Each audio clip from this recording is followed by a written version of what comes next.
سلطان محمود غزنوی علیہ رحمہ بڑا عظیم بادشاہ گزرا. اس کا ایک وزیر تھا ایاز. ایاز کا ایک بیٹا تھا محمد. ایک دن بادشاہ سلطان محمود غزنوی نے آئی صاحب حکم دیا ایاز کے بیٹے پانی لاؤ وضو کے لیے. ایاز نے جب یہ بات سنی بڑا پریشان ہو گیا کہ بادشاہ سلامت روزانہ نام سے بلایا کرتے تھے بیٹے پانی لاؤ. بادشاہ کا جو وزیر تھا ایاز پریشان ہو گیا. آج بادشاہ سلامت کی شاید کوئی بے ادبی ہو گئی, کوئی توہین ہو گئی. آج وہ نظر نہیں, وہ کمال نہیں, وہ جرأت و بہادری اور محبت سے بلانا نہیں. آپ نے پانی پیش کیا, وضو کیا. بادشاہ سلطان محمود غزنوی نے وضو ہوا تو بادشاہ سلطان محمود غزنوی نے اپنے نوکر یعنی اپنے خادم خاص وزیر خاص حضرت جناب محترم ایاز کی طرف دیکھ کر فرمایا ایاز خیر تو ہے نا, چہرے پہ کوئی نمی ہے, حیرانگی ہے, پریشانی ہے, کیا بات ہے؟ فرمایا علی جا محترم, میرے آقا, میرے مولا, میرے سربراہ, میرے تاج, بات یہ ہے کہ آج مجھے ایک چیز نے کنفیوز کر دیا ہے, پریشان کر دیا ہے. پوچھا کیا؟ فرمایا ہر روز میرے بیٹے کو بلاتے تھے, محمد بیٹے ادھر آؤ, محمد بیٹے ادھر آؤ, یہ چیز کرو, یہ کام کرو. آج کہا ایاز کے بیٹے کیا کوئی غلطی ہو گئی ہے؟ سلطان محمود غزنوی پکار اٹھا. فرمایا ایاز کیسا سوال کیا ہے, کیسی بات کر دی ہے؟ نہ میں ناراض ہوں, نہ میں پریشان ہوں, نہ آپ کے بیٹے نے میری کوئی بے ادبی کی ہے. فرمایا پھر نام کیوں نہیں لیا؟ فرمایا نام اس لیے نہیں لیا, میں نے یہ جانا کہ میں بے وضو ہوں, اور جو تیرے بیٹے کا نام محمد ہے میں نے زندگی بھر بے وضو محمد کا نام اپنی زبان سے لینا پسند ہی نہیں فرمایا. آج اپنی زبان سے محمد کا نام تیرے بیٹے کی نسبت سے, محمد کے نام کی نسبت تیرے بیٹے سے ہے. میں نے پسند نہیں کیا کہ اپنے بیٹے کا نام, تیرے بیٹے کا نام اب بے وضو محمد کا نام لیا جائے. ایسے ہمارے حکمران گزرے, ایسے ہمارے وقت کے بادشاہ گزرے ہیں کہ وہ حضور کے نام کا بھی ادب کرتے تھے, حضور کی ذات کا بھی ادب و احترام کیا کرتے تھے. اس لیے ایسے معاملات جو ہمارے سامنے موجود ہیں وہ ہمارے سامنے ہیں روز روشن کی طرح حیا ہے کہ تار بادکم لبادل انتہبت اعمالکم وانتم لا تشعرون. اللہ کریم اعلان فرماتا ہے یا ایھا الذین آمنوا, اے لوگو ایمان والو, لا ترفعوا, اپنی آوازوں کو بلند نہ کرو, فوق صوت النبی, اپنے نبی کی آواز سے بلند نہ کرو, فوق صوت النبی, ولا تجہروا لہ بالقول, اور ایک دوسرے کو اس طرح نہ بلاؤ جس طرح تم نبی کی بارگاہ میں آ کے بلاتے ہو. اس طرح ایک دوسرے کو نبی کی بارگاہ میں آ کر یا نبی کو ایسے نہ بلاؤ, کیونکہ انتہبت اعمالکم وانتم لا تشعرون. اگر تم ایسا کرو گے تو اللہ تمہارے اعمال برباد کر دے گا, تمہیں خبر تک نہیں ہوگی, تمہارے معاملات برباد کر دیے جائیں گے. اور سورۃ النساء آیت نمبر 64 کے اندر میرا مالک فرماتا ہے وَلَوْ أَنَّهُمْ ظَلَمُوا أَنفُسَهُمْ جَاءُوكَ فَاسْتَغْفَرُوا اللَّهَ وَاسْتَغْفَرَ لَهُمُ الرَّسُولُ لَوَجَدُوا اللَّهَ التَّوَّابَ الرَّحِيمَ. فرمایا اگر تم اپنی جانوں پر ظلم کر بیٹھو پھر میرے نبی کی بارگاہ میں آؤ, میرے نبی کو اپنا سفارشی بناؤ, میرا نبی رب العالمین کی بارگاہ میں تمہاری سفارش کرے گا. پھر اللہ تعالیٰ اپنے نبی کی بات چہرے پاک کو دیکھ کر تمہاری بخشش بھی فرما دے گا, مغفرت بھی فرما دے گا, کیونکہ اللہ کریم بہت زیادہ بخشنے والا, توبہ قبول فرمانے والا ہے. ان دو آیات بینات کے اندر اللہ کریم نے اپنے نبی کریم علیہ السلام کی محبت کا, ادب کا درس دیا ہے. اب ہمارے سامنے ایک قرآن ہے, دوسرا نبی کا فرمان ہے, اور اس کے ساتھ ساتھ نبی پاک علیہ السلام کی آل بیت اطہار ہے, پھر نبی کریم علیہ السلام کے اصحاب پیغمبر ہیں. ان کا مشن, ان کا طریقہ کار مجھ سمیت ہر بندے کو اپنانے کی ضرورت ہے، اور تب ہی ہم لوگ کامیابی کی طرف جائیں گے. اور کامیابی صرف دنیا کی نہیں، آخرت کی کامیابی.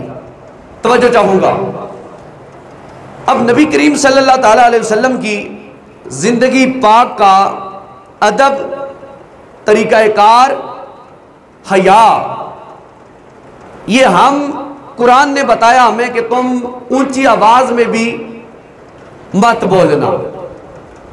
قرآن نے بتایا کہ تم اپنی جانوں پر ظلم کر بیٹھو تو میرے نبی کی بارگاہ میں آ جاؤ. تو پتہ یہ چلا رب یہ کہتا ہے کہ کائنات میں میری ذات کے بعد اگر کوئی اعلیٰ ذات کا گھرانہ ہے، آستانہ ہے، تو وہ محمد کریم صلی اللہ علیہ وسلم کی ذات پاک ہے. تو حضور کی ذات کو سمجھنے کے لیے، پرکھنے کے لیے ہمیں قرآن پڑھنے کی ضرورت ہے، مصطفیٰ کا خود فرمان پڑھنے کی ضرورت ہے، اور عملی طور پر ہم نے چند شخصیات کو دیکھنا ہے، ان کے مشن کو اپنانا ہے، ان کے پیچھے چلنا ہے. مثال کے طور پر ہم کسی بندے سے ملتے ہیں تو ہم اس کھوج میں ہوتے ہیں، سوچ میں ہوتے ہیں یار جو بندہ اس بندے کے زیادہ قریب ہوگا اس سے ہم ملیں. جب اس سے ملیں گے تو پھر اس بندے سے ہم پریکٹیکل مل سکتے ہیں، یا اس کی سمجھ ہم اپنی سمجھ میں ڈال سکتے ہیں. توجہ چاہوں گا، تو ہمارے سامنے تاجدار مدینہ رحمت عالم صلی اللہ علیہ وسلم کی قرب و جوار میں اول سے لے کر اس وقت تک اور اس وقت سے لے کر آخر تک جو شخصیات آرام فرما رہی ہیں، ان کی بارگاہ میں ہم نے جاننا ہے اور پوچھنا ہے کہ آپ بتاؤ رسول اللہ کے دربار گوہربار کا، نبی مکرم کی ذات پاک کا، آپ کی صفات بالا کا ادب کیسے کیا جاتا ہے، اور کیسے ہم کر سکتے ہیں، اور کیسے ہمیں کرنا چاہیے. تو اس کے لیے ہمیں چند شخصیات کی بارگاہ میں جانا ہوگا. سیدنا ابو بکر صدیق کی بارگاہ میں جاتے ہیں، تاجدار صداقت کی بارگاہ میں جاتے ہیں. آپ بیان فرمائے کہ نبی مکرم صلی اللہ علیہ وسلم کا ادب، حیا کتنا ہونا چاہیے. آپ فرماتے ہیں حضور کا ادب ماں باپ کی عزت سے بڑھ کر ہونا چاہیے. بولو نا سبحان اللہ. حضور کی بات ہو رہی ہے، کسی مولوی پیر کی تو بات نہیں ہو رہی نا. سر نہ لاؤ، اونچی آنکھوں سبحان اللہ. کہتے ہیں کہ حضور کا ادب ماں باپ سے بڑھ کے ہونا چاہیے. انہوں نے پھر پریکٹیکل بتایا ہمیں کیسے. ابو بکر صدیق نکلے، باپ سامنے تھا ابو قحافہ، حالت کفر میں ہے، اور نازیبہ اور ناشائستہ الفاظ حضور کی بارگاہ میں بولے. حضور موجود نہیں تھے. ابو بکر صدیق نے ایک تماچا اپنے ہاتھ کا لیا اور دے مارا. کس کے منہ پر؟ اپنے باپ کے منہ پر. اور بھاگے بھاگے سرکار کی بارگاہ میں آئے. سرکار نے یہ منظر دیکھا، فرمایا ابو بکر کیا ہوا؟ آج آپ کے چہرے پہ کوئی بڑی رنجش ہے؟ عرض کہ حضور لو کان ہندی سیف لقتلتہ. آقا میرا باپ آپ کی بارگاہ میں بس کچھ ناشائستہ نازیبہ الفاظ اس نے بولے ہیں، مجھے گوارا نہیں ہوا. لو کان ہندی سیف لقتلتہ. آقا میں نے تو تھپڑ مارا ہے اسے. اگر تلوار ہوتی نا تو میرا صدیق کا ایمان یہ تھا، میں اپنے باپ کا گلا کاٹ کے رکھ دیتا اور بتا دیتا کہ جو محمد کا نہیں ہے وہ ہمارا نہیں ہو سکتا. یہ ہے ایمان سیدنا صدیق اکبر کا. اور پھر ایک تھپڑ لگنے کی دیر تھی، چند ہی دنوں کے بعد، لمحوں کے بعد، کچھ دنوں کے بعد ابو بکر صدیق کے والد ابو قحافہ حضور کا کلمہ پڑھ کے مسلمان ہو گئے. ابو بکر صدیق بھی صحابی ہیں، آپ کے باپ بھی صحابی ہیں، ابو بکر صدیق کے بیٹے بھی صحابی ہیں. 3 پشتے آپ کی صحابی در صحابی ہیں. توجہ چاہوں گا، تو حضرت ابو بکر صدیق نے بیان کیا عملاً، زبان سے بھی اور عملی طور پر پریکٹیکل بتایا کہ جو حضور کا نہیں وہ ہمارا نہیں ہو سکتا. تو پھر حضرت ابو بکر صدیق رضی اللہ تعالیٰ عنہ کا ایک ادب کا اور طریقہ آپ سنیں. تاجدار مدینہ رحمت کونین صلی اللہ تعالیٰ علیہ وآلہ وسلم اپنا آخری پیغام آخری خطبہ دے کر جو دنیا سے تشریف لے گئے، میرے پاک پیغمبر رحمت کونین صلی اللہ تعالیٰ علیہ وآلہ وسلم کی زندگی کا معمول تھا، آپ منبر کے سب سے اونچے والے جناب والا درجے پہ بیٹھ کر خطبہ دیا کرتے تھے، سب سے اونچے والے۔ سرکار دو جہاں صلی اللہ علیہ وآلہ وسلم نے اپنا جناب والا داغ مفارقہ دنیا سے دیا، آپ دنیا سے چلے گئے۔ حضرت ابوبکر صدیق کو صحابہ کرام نے خلیفہ بلا فصل بنایا، حضور کے بعد امت کا سربراہ بنایا۔ جب آپ منصب خلافت پہ جناب والا فائز ہوئے، آپ خطبہ دینے کے لیے بیٹھے، منبر پہ بیٹھنا چاہا، یوں ہونا تو یوں چاہیے تھا کہ جس منبر پہ رسول اللہ جس درجے پہ جس طبقے پہ جناب والا جس سیڑھی پہ رسول اللہ علیہ السلام بیٹھ کر خطبہ ارشاد فرمایا کرتے تھے، ابو بکر صدیق آج اسی جناب والا سیڑھی پہ بیٹھ کر اسی جناب والا اس سیڑھی پہ بیٹھ کر خطبہ دیا کرے۔ آپ حضرت ابوبکر صدیق کا پیار اور ادب کا اندازہ آپ اس بات سے لگائیں، آپ مسجد نبی شریف کے منبر پہ بیٹھے، یہ سیڑھی چھوڑی نیچے والی سیڑھی پہ بیٹھ گئے، خطبہ دینا شروع فرما دیا۔ پوچھنے والوں نے پوچھا ابوبکر دیوانے ہو گئے ہو؟ جس رسول نے پہلی سیڑھی پہ بیٹھ کر خطبہ دیا، آپ پہلی سیڑھی پہ بیٹھ کے خطبہ کیوں نہیں دیتے؟ آپ نے فرمایا وہ در رسول کا ادب ہے، جہاں پہ حضور بیٹھتے تھے وہاں پہ ابو بکر نہیں بیٹھ سکتا۔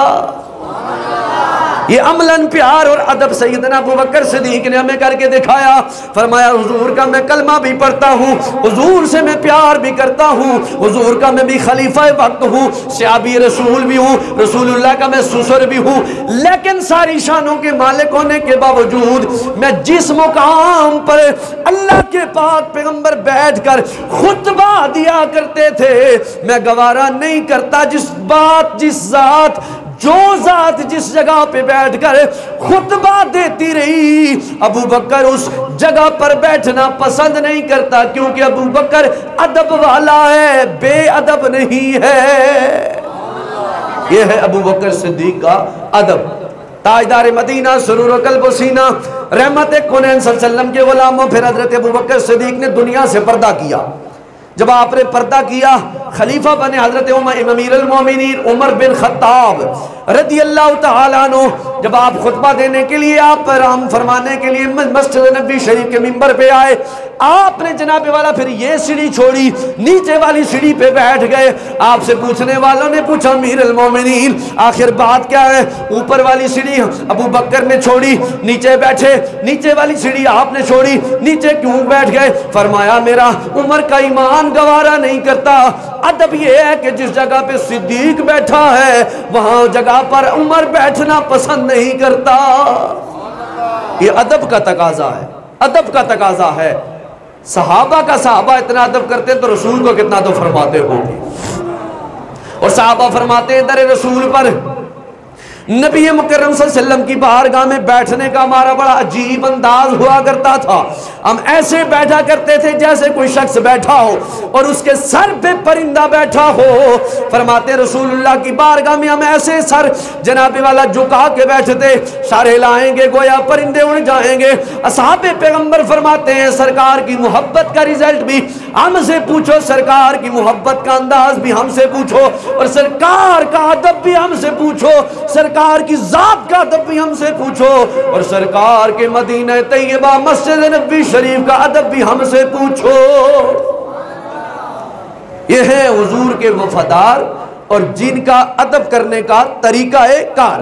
اب آئیے حضرت عمر فاروق کی بارگاہ میں آپ کو لے کے چلتا ہوں۔